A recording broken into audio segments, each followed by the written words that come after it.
हर हर महादेव भक्तों, मैं हूँ सोनी गुप्ता। रिद्धि सिद्धि चैनल में आप सभी का स्वागत है। आज मैं बताने वाली हूँ कलयुग के बारे में कुछ विशेष बातें और इनके रहस्य के बारे में। वीडियो को अंत तक पूरा देखें, अधूरा ना छोड़ें। हिंदू धर्म ग्रंथों के अनुसार समय को 4 युगों में बांटा गया है: सतयुग, त्रेता युग, द्वापर युग और कलयुग। युग परिवर्तन के साथ ही अधर्म की मात्रा भी बढ़ने लगती है। अभी हम और आप कलयुग में रह रहे हैं। कलयुग में अधर्म 75% रहता है। लेकिन क्या आप जानते हैं कि श्री कृष्ण के देह त्यागने के बाद कैसे हुई थी कलयुग की शुरुआत? चलिए जानते हैं। भागवत पुराण इनके बारे में क्या कहता है। भागवत पुराण में वर्णित कथा के अनुसार महाभारत युद्ध के 36 वर्ष बाद श्री कृष्ण ने अपना देह त्याग दिया। यह बात जब पांडवों को पता चला तो वे भी समझ गए, अब हमारा भी जाने का समय आ गया है। फिर युधिष्ठिर ने अभिमन्यु के पुत्र परीक्षित को हस्तिनापुर का राजा बना दिया।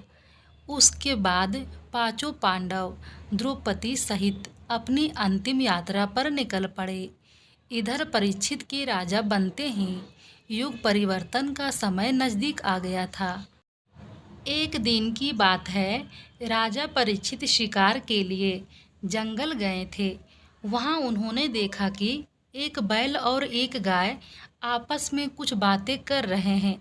भागवत पुराण में बताया गया है कि धर्म के देवता बैल रूप में और पृथ्वी देवी गाय के रूप में वहां मौजूद थी। सरस्वती नदी के तट पर बैल गाय से पूछ रहा था, आप इतनी दुखी क्यों हैं?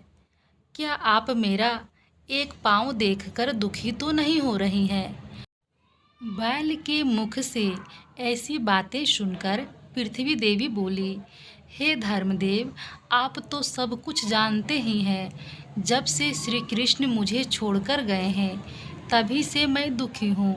तभी राजा परीक्षित ने देखा कि एक मुकुट पहना व्यक्ति धर्म रूपी बैल को डंडे से पीट रहा है और गाय को लात मार रहा है। गाय और बैल को इस तरह पीटता देख राजा परीक्षित क्रोधित हो उठे और पास आकर बोले, रे पापी, तुम इन दोनों को क्यों मार रहे हो? रे पापी, तुम कौन हो? मेरे राज्य में तुम्हें ऐसा करने का साहस कैसे हुआ? मैं इसकी सज़ा तुम्हें अवश्य ही दूंगा। इतना कहकर राजा परीक्षित ने अपना तलवार निकाल ली और कहा कि आज तेरी मौत निश्चित है, अब तुम मुझसे नहीं बच सकता। राजा परीक्षित के हाथों में तलवार को देख वह व्यक्ति डर से कांपने लगा। फिर बोला, महाराज, मैं कलयुग हूँ और यहाँ वास करने आया हूँ। इतना कहकर वह राजा के चरणों में गिर गया। तब राजा परीक्षित ने कहा, तुम अब मेरी शरण में हो, अब मैं तुम्हें मारूंगा नहीं, लेकिन इसी समय मेरे राज्य से निकल जा। कलयुग ने कहा, महाराज, पूरी पृथ्वी पर तो आपका ही राज्य है, मैं कहाँ जाऊँ? तब राजा परीक्षित ने उसे 4 स्थान रहने को दिए। राजा ने कहा, तुम गंदगी, हिंसा, वैश्यालय और जुए के धन में निवास कर सकते हो। राजा परीक्षित की बातें सुनकर कलयुग ने एक और स्थान रहने को मांगा। राजा परीक्षित ने उसे सोने अर्थात स्वर्ण में निवास करने को कहा। समय बीतता गया और एक दिन राजा संध्या उपासना के समय पवित्र होना भूल गया। उसी समय कलयुग ने उसके मुकुट में प्रवेश कर लिया जो सोने से बना हुआ था।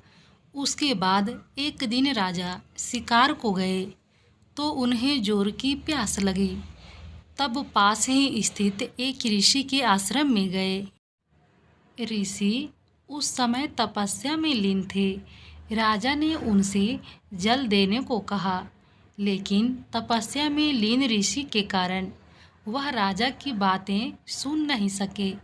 बार बार कहने पर भी जब राजा परीक्षित को पानी नहीं मिला तो उन्होंने एक मृत सर्प को ऋषि के गले में डाल दिया और वहां से चले गए।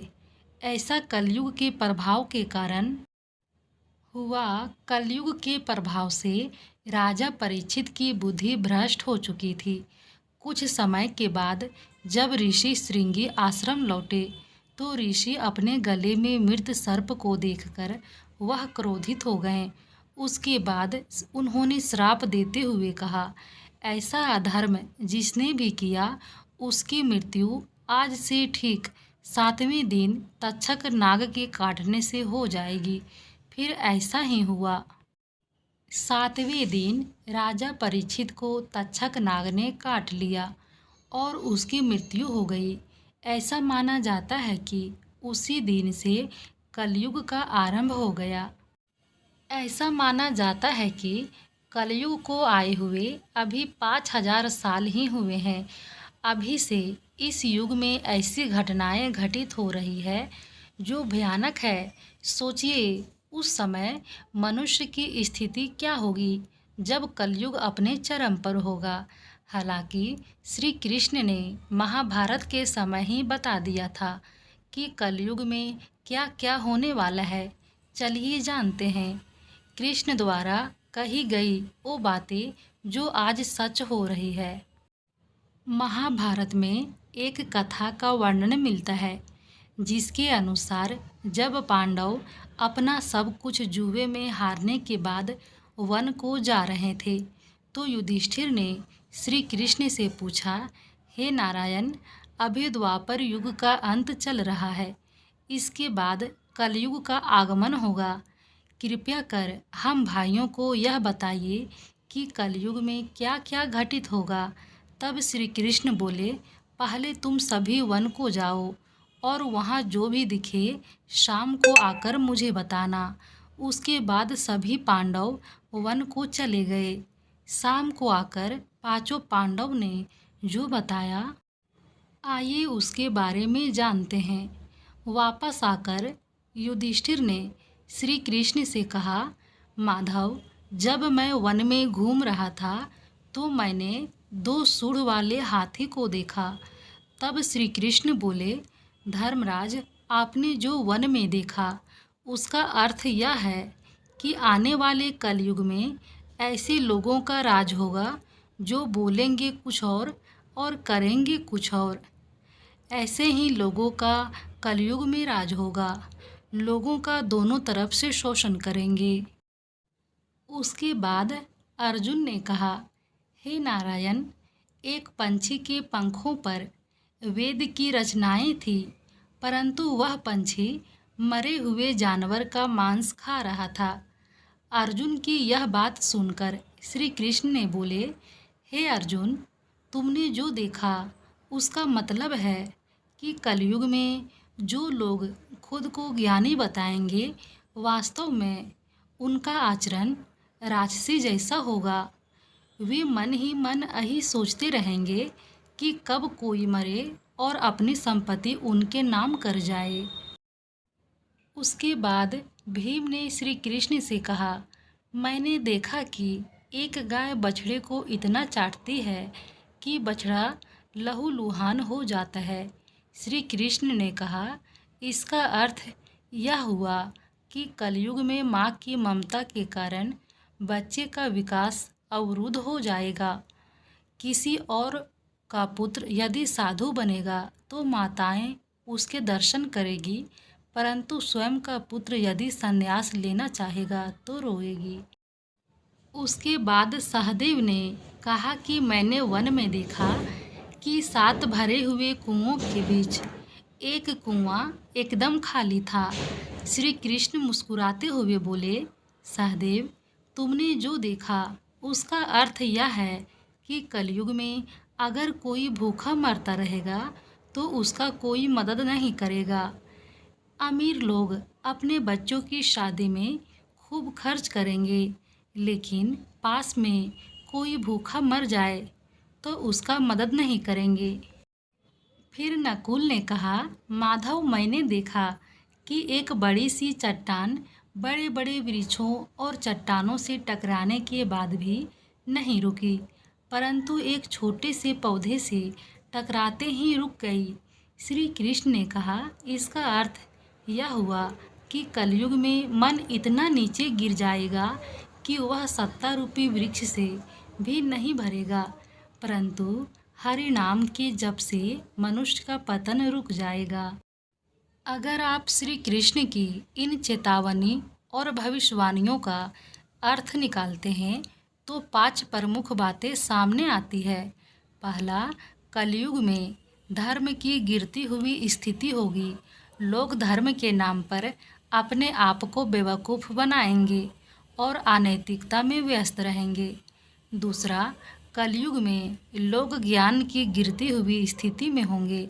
वे ज्ञान की चर्चा तो करेंगे, लेकिन उनके आचरण राजसी होंगे।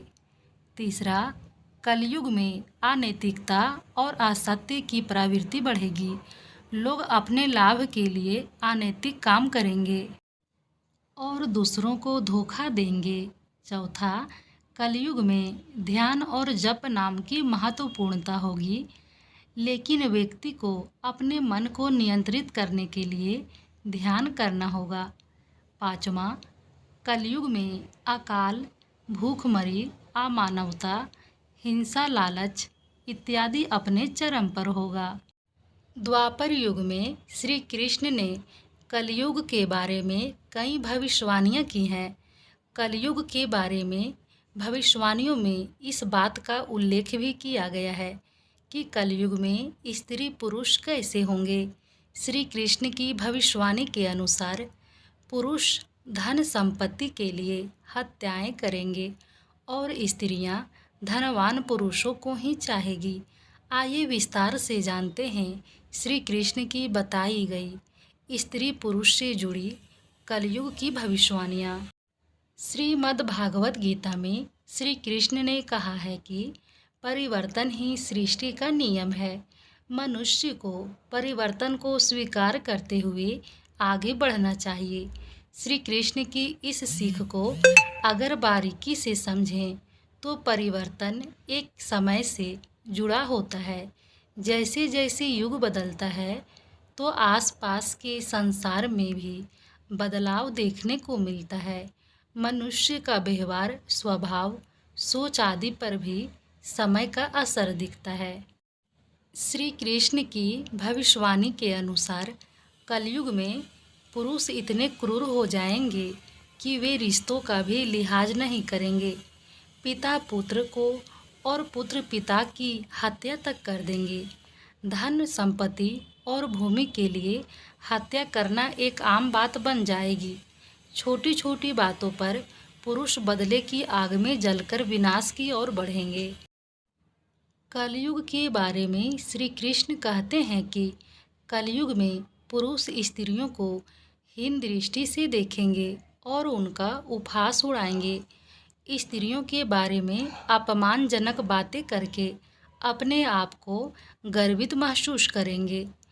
उन्हें हर तरह से स्त्रियां खुद से कम ही नजर आएगी। पुरुष अपनी गौरव गाथा गाकर महिलाओं के त्याग और साहस को अनदेखा करेंगे। श्री कृष्ण कहते हैं कि कलयुग में पुरुष स्त्रियों के गुणों को अनदेखा करके केवल उनके सुंदरता को महत्व देते हुए स्त्री को उपभोग की वस्तु समझेंगे। पुरुष चरित्रवान स्त्रियों का महत्व नहीं समझेंगे और मर्यादा को तोड़ते हुए अपने आनंद के लिए ही स्त्री का साथ चाहेंगे। श्री कृष्ण कलयुग में स्त्री के स्वभाव के बारे में भविष्यवाणी करते हुए कहते हैं कि कलयुग में स्त्रियां धनहीन पतियों को त्याग देगी। धन से संपन्न पुरुष ही स्त्रियों की पहली पसंद बनेंगे। स्त्रियां धनवान पति की कामना करते हुए उनके अवगुणों को अनदेखा करेगी। कलयुग में स्त्रियां अन्य स्त्री की पीड़ा समझने की बजाय उनके ही कष्टों का कारण बनेगी। स्वयं को बलवती दिखाने के लिए स्त्रियां ही स्त्रियों का शोषण करेगी और गुणवती स्त्रियों का उपहास उड़ाकर समाज में अपने आप को सभ्य और ऊंचा दिखाने का प्रयास करेगी। स्त्रियां अपने लाभ के लिए पुरुषों के अनैतिक और आपराधिक कार्यों में साथ देगी। पुरुष को सही गलत की समझ देने की बजाय स्त्रियां उनके गलत कामों में बढ़ावा देगी। स्त्रियां अपने लाभ के लिए रिश्तों की मर्यादा को भी तोड़ने से पीछे नहीं हटेगी। कलयुग में स्त्री पुरुष दोनों ही विवेकहीन होंगे और अभद्र आचरण वाले होंगे। यह वीडियो कैसा लगा कमेंट बॉक्स में ज़रूर ही बताएं और जय श्री कृष्णा लिखना बिल्कुल भी ना भूलें। फिर मिलती हूँ नए जानकारी के साथ अगले नेक्स्ट वीडियो में।